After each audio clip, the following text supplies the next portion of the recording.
It's not unusual to see me cry. I wanna die.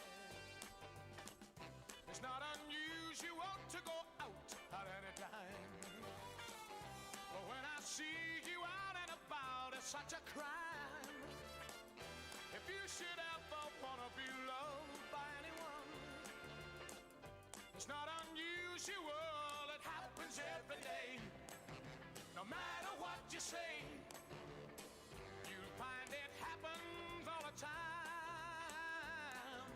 Love will never do what you wanna do. Why can't this crazy love be more?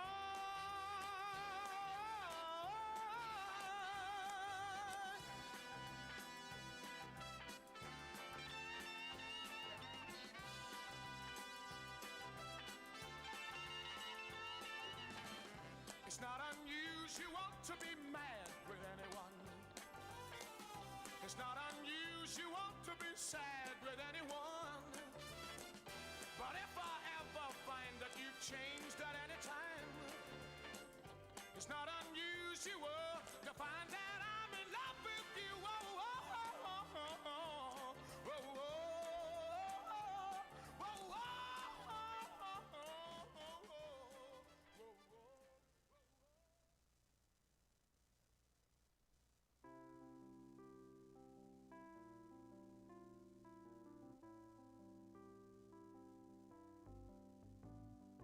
Song sung blue, everybody knows one. Song sung blue, every garden grows one. Me and you are subject to the blues now and then. But when you take the blues and make a song, you sing them out again. You sing them out again. Song sung blue, weeping like a willow. Song sung blue, sleeping on my pillow. Funny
spring,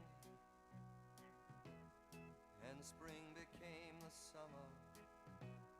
Who'd have believed you'd come along? Hand touching hands, reaching out, touching me, touching you. Sweet Caroline, good times never seem so good. I've been inclined to believe there never was, but now I look at the night and it don't seem so lonely. We fill it up with only two. And when I hurt, hurting runs off my shoulders. How can I hurt when holding you? Warm, touching warm, reaching out, touching me, touching you.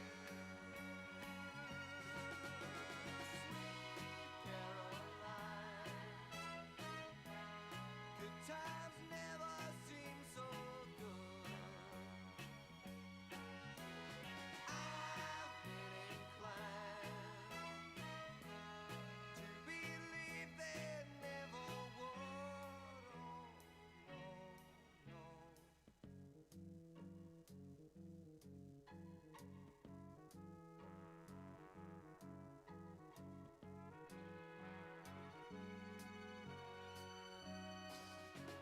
Sweet Caroline, good times never seem so good. Sweet Caroline, I believe they never could. Sweet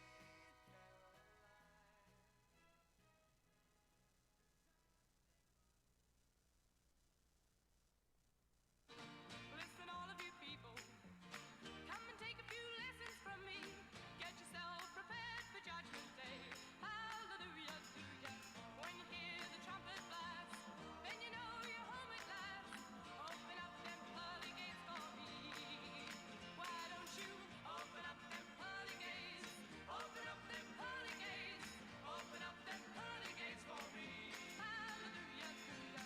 When you hear the trumpet blast, then you know you're home at last. Open up them pearly gates for me.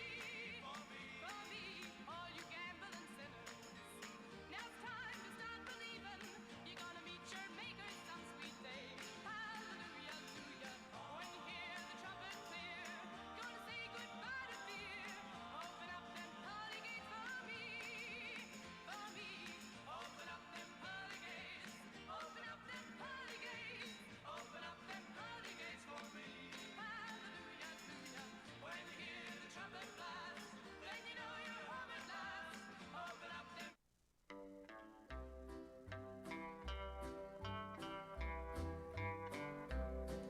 This world is not my home, I'm just a passing through. My treasures are laid up somewhere beyond the blue. The angels beckon me from heaven's open door, and I can't feel at home in this world anymore. Oh Lord, you know I have no friend like you. If heaven's not my home, then Lord, what will I do?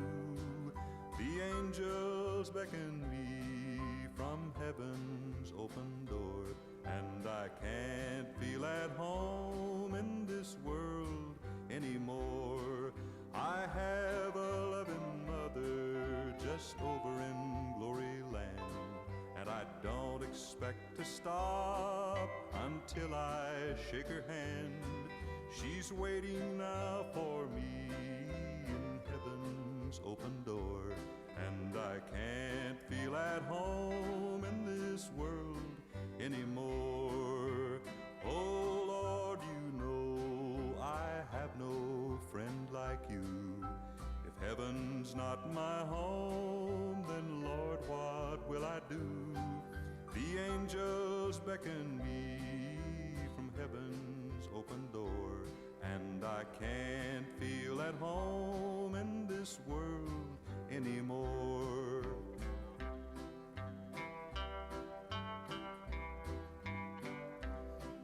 Just over in glory land we'll live eternally. The saints on every hand are shouting victory. Their songs of sweetest praise drip back from heaven's shore, and I can't feel at home in this world anymore. Oh Lord, you know I have no friend like you. If heaven's not my home, then Lord, what will I do? The angels beckon me from heaven's open door, and I can't feel at home in this world anymore.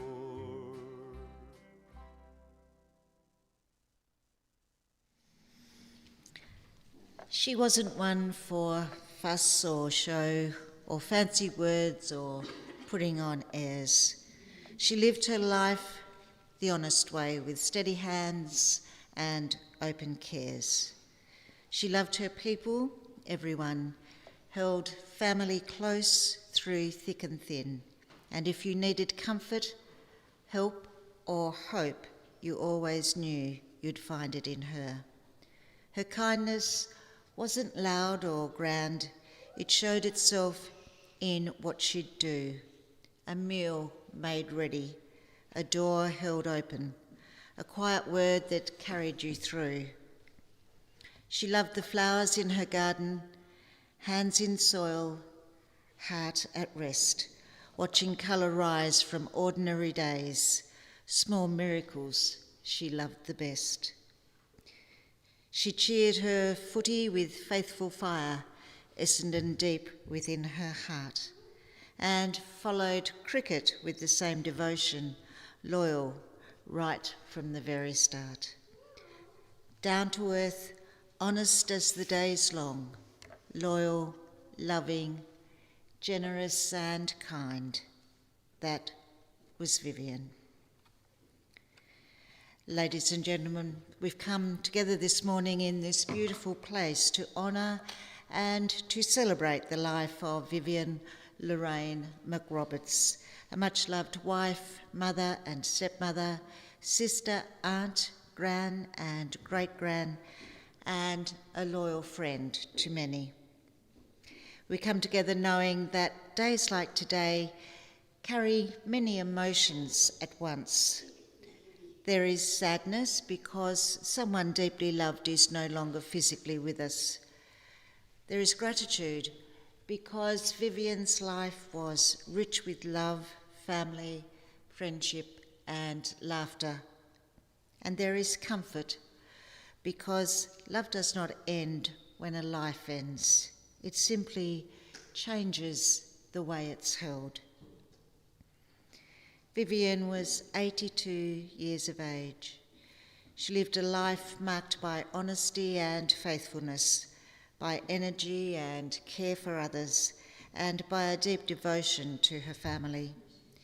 She was strong-willed, sometimes stubborn, small in stature, but immense in heart.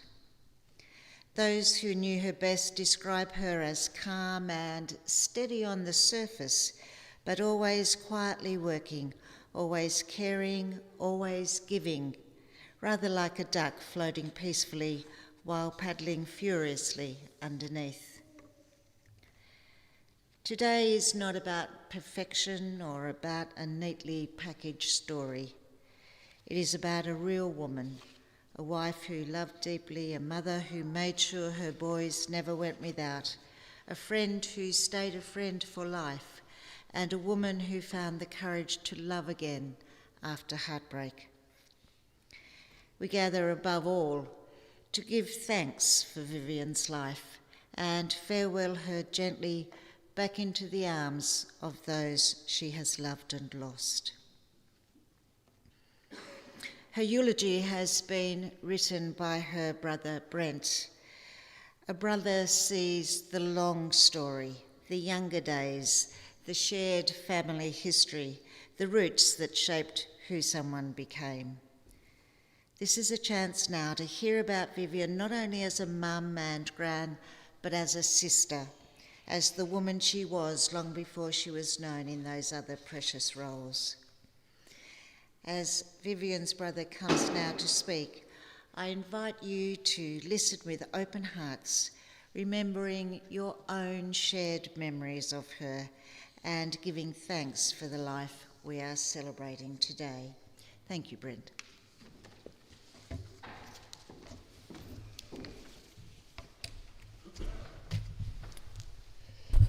Well, here we are. We're all gathered together in a place which we're being very honest with ourselves, we'd really rather not be. And the reason we'd rather not be here is because it's time to say our final farewell to a person who touched all of our lives in some way. As the famous author, the late Sir Terry Pratchett, was fond of saying, every story must come to its conclusion, and today it falls on a few of us to turn the final page on the story of the life of my elder sister, Vivien. Vivien was a daughter, a sister, a wife, a mother, stepmother, sometimes a confidant, and always someone who would have a go at most things. A person who was usually up for either a challenge or a blue, and sometimes both at the same time. And that's what made her Vivien. That's what made her unique. All of us who knew her understood and accepted her as a polarising figure. You might have loved her, you might not have, but no one was ever ambivalent about Vivien. So let me put that another way. Sometimes she could annoy the bejesus out of you, and it's probably even fair to say that no one I've ever met could hold a grudge like my sister. Yet on the other hand, the other side of that coin was someone who could be a close friend, a collaborator, a person who would be there for her mates come hell or high water. Vivien came into my universe in August 1955. She was 12 years old, and I, having arrived into the world into the accepted fashion, was her freshly minted new brother. She was the first of 4 children in the Jock and Sylvie Davidson family, and I was the last, which made us sibling bookends for our brothers and sister Neil and Karen. Bookends at either end of the child pack were also, it's probably fair to say, polar opposites, both philosophically and politically, which led to some interesting moments later on in life as she sat on the right side of the bus and I chose a seat closer to the left. Vivien Lorraine Davidson was born in February 1943 at the tail end of World War II, into what is called the silent generation. Of course, when it suited her, she was outspoken and anything but silent. She was born into a time different to this one, an age in which family and social values were held high. Television was the future, the local picture theatre was 3 towns away and was only open on Friday and Saturday nights, and smartphones were ideas from Dick Tracy and Flash Gordon comics. It was a time when families sat at the table for meals and talked, when people read newspapers for their information and got their entertainment from a big old valve radio in the lounge room, and they socialised with each other. It was a scenario in which Vivien thrived, and why wouldn't she? After all, she was the first child born into a young family that loved to talk, tell jokes and laugh. That branch of the Davidson family didn't have a lot of money growing up in the Circular Head region, but it had plenty of spirit. Vivien was also imbued with what I would like to call the Horton gene, which gave us all an argumentative streak that came with a side serve of belligerence. Maybe the belligerence came from the Davison side of the family, who knows.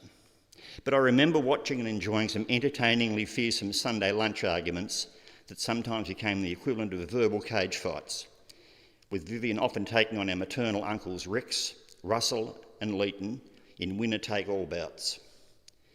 Something would be said, something dropped, perhaps innocently, but usually deliberately, by one or other of them, and Vivien was like, "Hold my beer," as she metaphorically rolled up her sleeves and marched into battle, her bayonet fixed. She would, I think, have been a regular pick for captain of her school's debating team, if it had had one.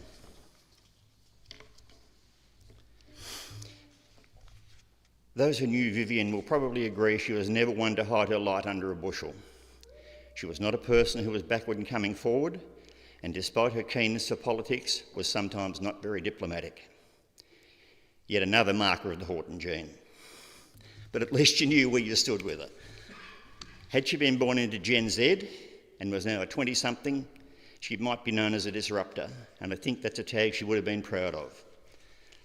She was an intelligent person, a scholastic achiever.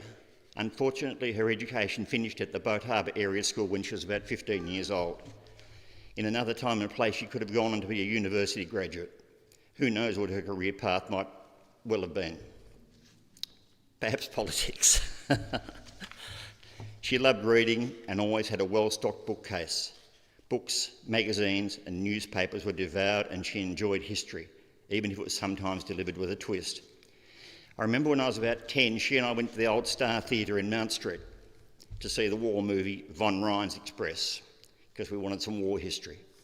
A few months later, we were back there to watch They're a Weird Mob. Why did she take me? Because I also had a love of history and reading. John O'Grady's Weird Mob was the first adult book I ever read, and Vivien and I both enjoyed its humour. We both loved the movie too, and I think she may have even shouted us ice creams to celebrate our shared enjoyment. At some time in the late 1950s, our family upped stumps and moved to Railton, where Dad worked at the cement works. Vivien, I seem to recall, worked in local businesses, and one of those was Rudge's Garage. It was there that she met a young fellow named Graham Barnard. They hit it off, they went on dates. I annoyed the hell out of them, but they still went on dates, and eventually she brought him home to meet the family. He obviously made a good impression because they married in 1961, moving into a farm near Railton, where Graham got to do cool stuff like drive tractors, plough fields. Loved that notion when I was a kid. These days I'm not certain of the timeline intricacies, but the family had moved to Burnie when I was about 4, and Vivien and Graham were married in St George's Anglican Church at Burnie, and the reception was held at South Burnie. Vivien and Graham had 3 sons, Clive in 1964, Scott in 1966, and Robert, who came into the world in 1972. Sadly, Scott is no longer with us. A young fella doesn't take too much notice of his big sister, especially when she's 12 years older than him. But one thing I do recall is Vivien's 21st birthday party, a few years after Mum and Dad moved to Burnie. It was on the night of February 18th, 1964, that my eldest sister discovered that she and alcohol didn't mix and would likely never be close friends. They were her first legal drinks, and as the evening wore on, she tried a variety of them, getting louder, laughing harder, and by about 10:30 p.m, she was turning an interesting shade of green. She went to bed feeling bad and woke the next morning feeling worse. Nursing the mother of all hangovers, her suffering made all the worse by having to bear the relentless mirth of Dad, Graham and even Mum. It wasn't pretty, but I can tell you now, all these years later, I remember it was still funny, and I don't think she drank anything more than a small social sherry after that for quite a while. Not long after getting married, Vivien and Graham gave up life on Green Acres and moved to Burnie, Graham taking a job driving trucks for Reed Transport. They lived in rented houses at first, but when the boys started arriving, they moved into their home in Nelson Street, and it quickly became Vivien's kingdom. We had family Christmas lunches there, often preceded by Christmas Eve gatherings that became family sleepovers. There was food and drinks. We stumbled through Christmas carols we half knew and generally had a good time. Mirth replaced talent every time, every year. Life wasn't all beer and Skittles, of course. In 1974, Vivien and I had our biggest argument ever. The shock waves were huge, the seismic tremors enormous and ongoing. My then fiancée Marie and I decided, shock horror, to move in together, and that did not sit at all well with my eldest sister, who, I discovered, occupied a moral high ground that had not previously been apparent to me. It was many months before we started speaking to each other again, but, true to form, Vivien was back to her old self when she opened the invitation to mine and Marie's wedding. In fact, she even agreed to be my best man at the wedding, bearing witness to my signature on the marriage certificate. 2 years after Marie and I were married, we took the decision to leave Tasmania for the mainland, packing our dogs and as much as we could fit into our van and striking out for greener pastures. In that move, we sort of lost touch with the family. We were establishing our lives and they were busy getting on with theirs. Of course, there was no internet in 1977, no texting, no SMSing, no FaceTiming, no long calls.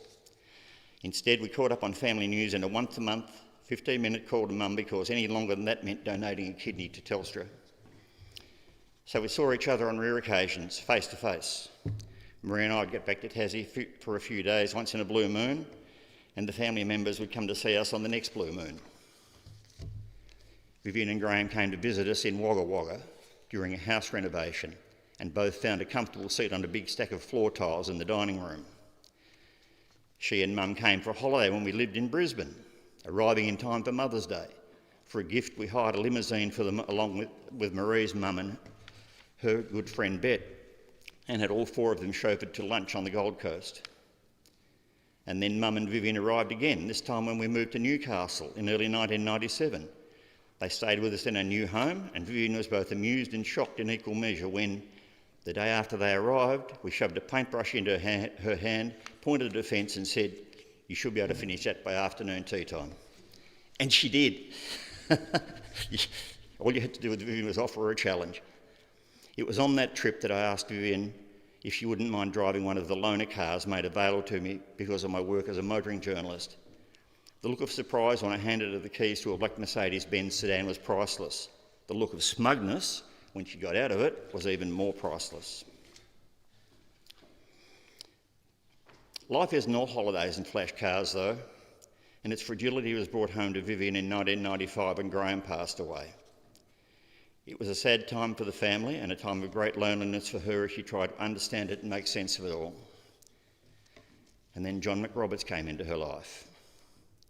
John, from Horsham in Victoria, was recently single, but it was more intertwined because Vivien and John's late wife Marlene had been friends as kids. John was in Tasmania visiting family members and called into Vivien's home to thank her for a bereavement card she'd sent to him. They talked. They discovered they had similar interests. A friendship flared and quickly burst into a bright flame. They found happiness with each other. They discovered love. It had arrived for them for a second time and they didn't let it slip away, celebrating their marriage at St George's Church in June 1999 before moving back to Horsham. Sadly, time and circumstance have a habit of catching up with us, and neither John nor Vivien could escape that. About a decade ago, Vivien was diagnosed with Parkinson's, and in that typically Vivien way, she decided that if she couldn't beat it, she'd at least argue with it. You might remember from what I said earlier, she was pretty good at that. So she tackled it by paying it forward, so future Viviens might not have to deal with Parkinson's. One night, a few years ago, she called me, exchanged the usual pleasantries, asked me what I was up to, having taken redundancy from my former employer. I told her I'd started my own business. "How's your new business going then?" she asked. "Pretty good," I said. "I've got some very good clients." "Good," she said. "Send me a cheque for $200. I need sponsorship for next month's walk against Parkinson's." Ever the diplomat, my sister. John left us in November 2021 and Vivien again knew sadness. She also knew support from her stepdaughter Karen, who downed tools in Launceston and went to Horsham to do what she could for Vivien, eventually bringing her back to Tasmania. Thank you, Karen. I'm proud to have you as my stepniece. With Vivien's health failing, she spent her last years residing at Regis Aged Care at Lagana near Launceston, and I'd like to express my gratitude to the staff there for her care. I visited her there a couple of years ago, and typically she was still defiant, choosing not to use her walking frame, and when someone insisted she used it, she turned it around the other way. She looked at me, grinned and said, "I hate the bloody thing." So farewell, Vivien. As Terry Pratchett said, Every story comes to an end, and I've enjoyed telling yours. Safe travel, sis.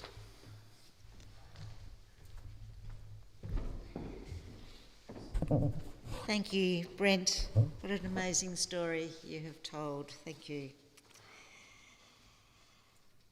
Clive, Scott and Rob were the centre of Vivien's world for such a long time.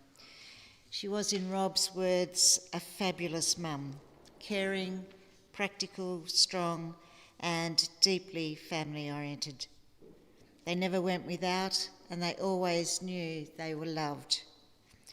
Rob remembers a home filled with care, good food and music blaring while Mum was out in the garden. Tom Jones, Jim Reeves and the sounds of the 60s echoing through the yard. He remembers caravan trips to Boat Harbour each year, holidays full of laughter, salt air and memories that stayed for life. The boys also know what it meant to watch their mother walk through grief. The loss of their father Graham in the early 90s, the loss of brother Scott in 2014 after his brave fight with cancer, and later the loss of John, the man who brought happiness back into Vivien's life.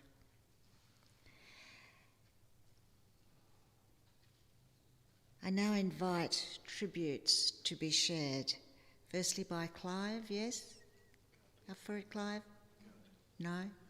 Okay. Karen, and then Rob and Maria.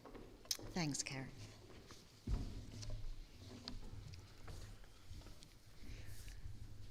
As Brent said, Vivien came, I'd say, back into my life.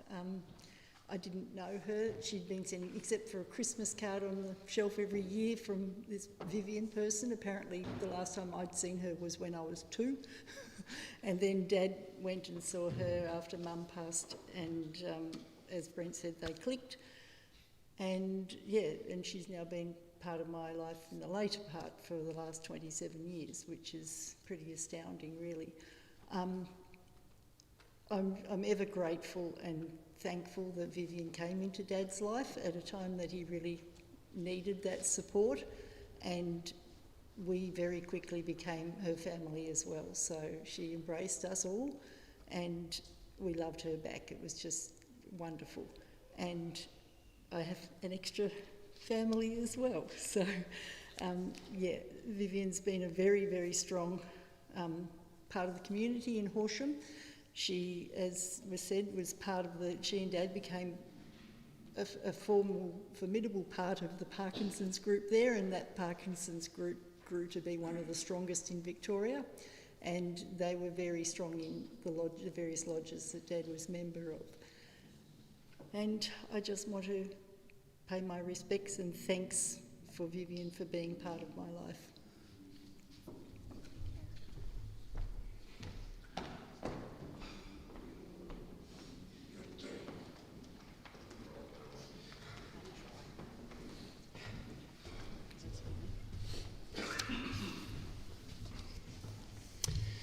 Okay, I'm going to try and get through this. I am going to.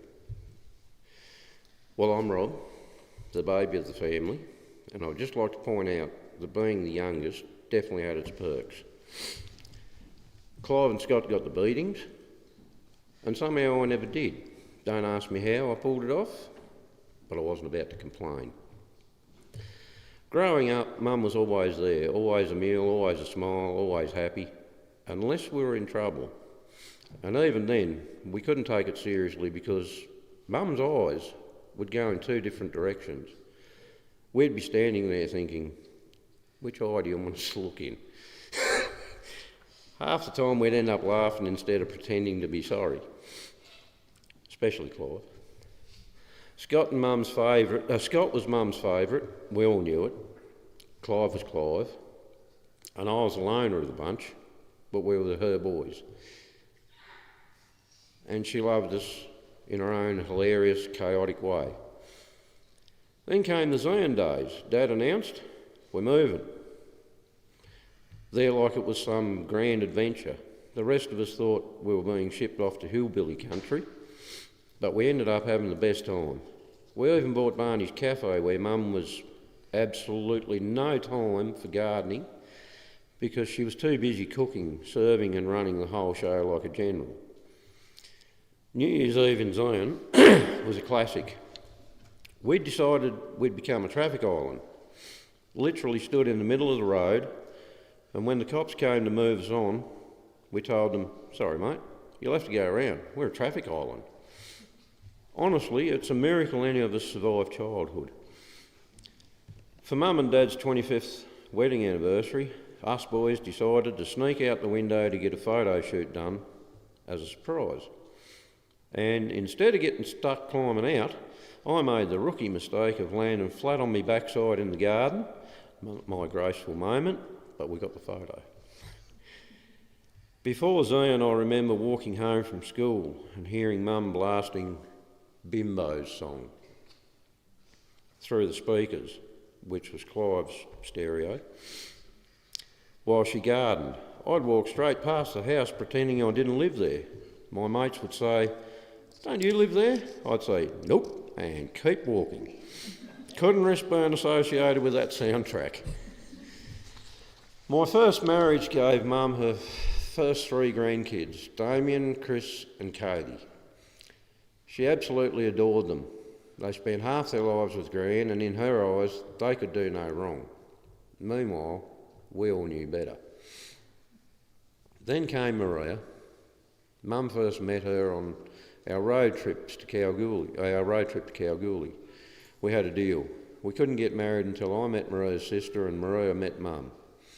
I proposed in Kalgoorlie, and on the way back we stopped in Horsham. Mum was over the moon when she heard we were engaged. She asked Maria if she'd wear Graham's wedding ring as her own, and Maria said yes. She still wears it proudly every day. While we were in Horsham, Maria and I couldn't figure out why we had headaches the whole time. Turns out Mum only had decaf coffee. That explained everything. We were basically detoxing without consent. Mum and John came over to Tassie for our wedding in 2005. Later, Maria and I gave Mum 2 more grandkids, Gemma and Jack. Mum and John were thrilled. These were their first 2 grandchildren together.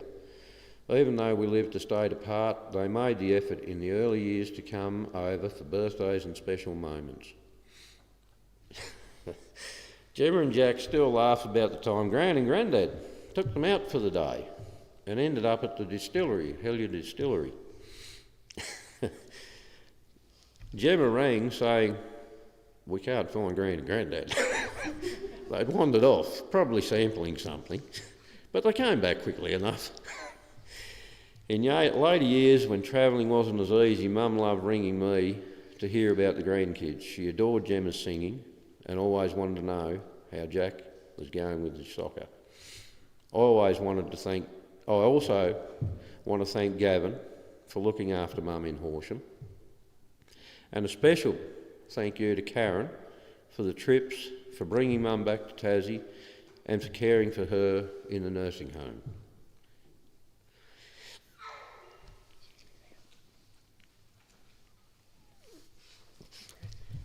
Oh, it meant the world.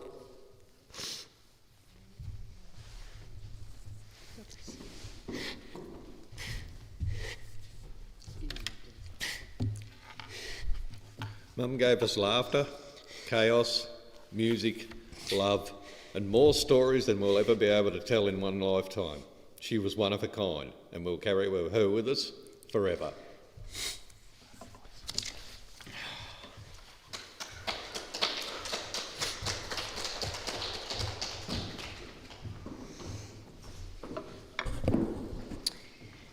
Well done. It's a very difficult thing to do, Rob. Thank you, Karen. Thank you, Rob and Clive, for helping there. Beautiful words and very deeply personal stories. We now turn to a reading that has brought comfort to people for generations, words that speak gently into times of loss, weariness and uncertainty. Psalm 23 reminds us that even when the path feels dark, we are not abandoned, that we are known, guided, and held by God's steady presence. The psalm goes, "The Lord is my shepherd, I shall not want. He makes me lie down in green pastures. He leads me beside still waters. He restores my soul.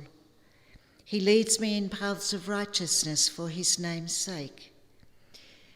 Even though I walk through the valley of the shadow of death, I will fear no evil, for you are with me. Your rod and your staff, they comfort me. You prepare a table before me in the presence of my enemies. You anoint my head with oil. My cup overflows. Surely goodness and mercy shall follow me all the days of my life, and I shall dwell in the house of the Lord forever." We now move into a time of quiet reflection, placing of flowers and quiet goodbyes. This is a moment to hold your own memories of Vivien, maybe the sound of her laughter, her sense of humour, her love of gardening, her wicker and cane furniture that filled her home, her wonderful cooking and preserving, the jams and relishes that spoke of care in very practical ways. Remembering her work alongside John in the Parkinson's group in Horsham, her catering and attendance at events with him at Lodge, and the houses that were lovingly renovated throughout their time together, that shows her strength. This is also a time to remember her courage. Vivien's life, as we know, was not without deep sorrow.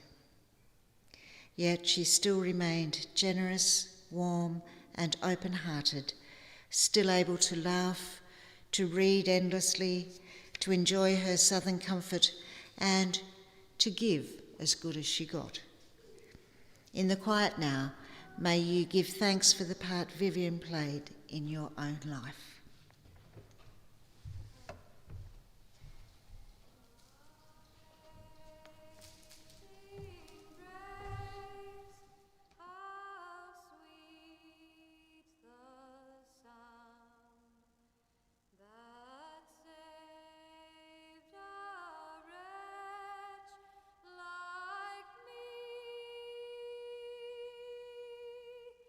I once was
As we continue, I invite you to join with me in the words that Christians around the world have prayed for centuries, words that draw us together as one family and remind us that God is close to us in both joy and sorrow. Let us pray together the Lord's Prayer. Our Father, who art in heaven, hallowed be thy name. Thy kingdom come, thy will be done, on earth as it is in heaven. Give us this day our daily bread, and forgive us our trespasses, as we forgive those who trespass against us. And lead us not into temptation, but deliver us from evil. For thine is the kingdom, the power and the glory, forever and ever. Amen. And now, in this quiet moment together, we pause to say our final farewell to Vivien Lorraine McRoberts. Would you all please stand?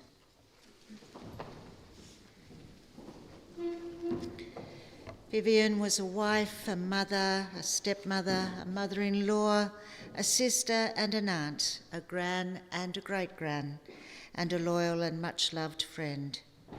She lived in a way that was practical, honest, and deeply caring. She showed her love through everyday kindness, through meals, gardens tended, doors opened, help offered without being asked, and a steady presence for those she loved.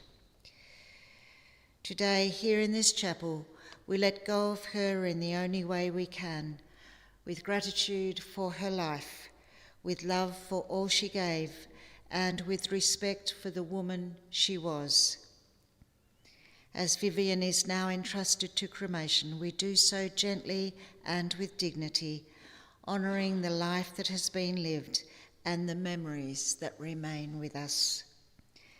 May the love she shared continue to live on in you, her children and family, in you, her friends, who walked beside her for so many years, and in every quiet, ordinary moment where kindness still matters, just as it did to her.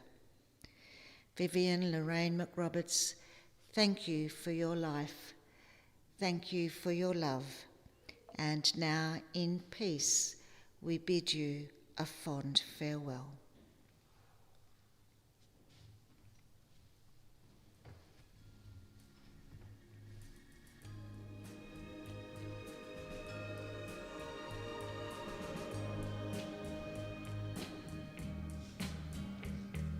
The old hometown looks the same as I step down from the train. And there to meet me is my mama and papa.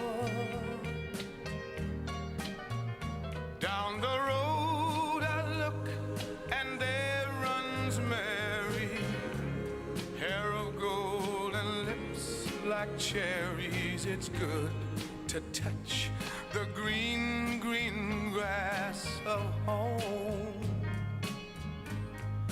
Yes, they'll all come to meet me, arms reaching, smiling sweetly.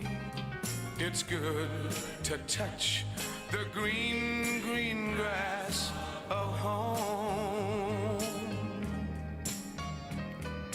The old house is still standing, though the paint is cracked and dry. And there's that old oak tree that I used to play on. Down the lane I walk with my sweet Mary, hair of gold and lips like cherries. It's good to touch the green, green grass of home. Then I awake and look around me at 4 gray walls that surround me,